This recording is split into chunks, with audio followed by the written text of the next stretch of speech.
Stop, you're gonna get tased. You're gonna get tased.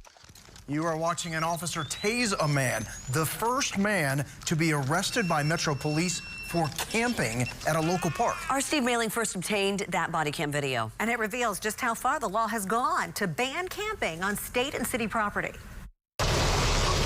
It all starts with a 911 call. The caller saying there's possible drug activity happening at South Inglewood Park on June 27th. Except when officers got to the park, they found Joseph Williams, a homeless man, we're told, has stayed there since 2020. Longtime neighbors say he's never caused any problems. You guys know you're not supposed to be here, right? Williams and another homeless woman told officers they were just looking for shelter from the rain. They then told officers they would leave. But once officers ran Williams' name, they realized he had a warrant. We're gonna go take care of it. It's not anything serious. Williams took off. Take it with you. Stop, you're gonna get tased. You're gonna get tased. Williams was arrested and charged with evading arrest, while also facing 2 charges of felony camping, which is what the warrant for his arrest was for. This is the first instance where we're seeing MNPD arrest under our state's felony anti-camping law.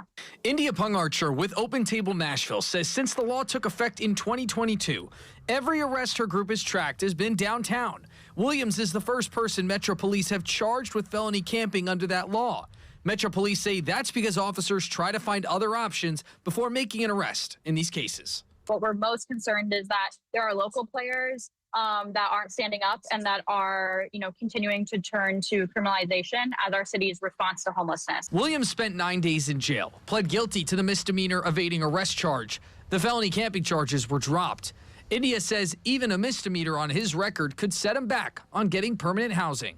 People are getting turned down for housing and employment with misdemeanors on their record. When I spoke with Joseph, he told me he's doing okay, but his arrest is stirring up plenty of questions and concerns with how the state and local cities are handling the homeless. We can and should be getting people into housing and connecting them with mental health services and retention support without having an armed officer on site. Steve Mailing, WSMB4.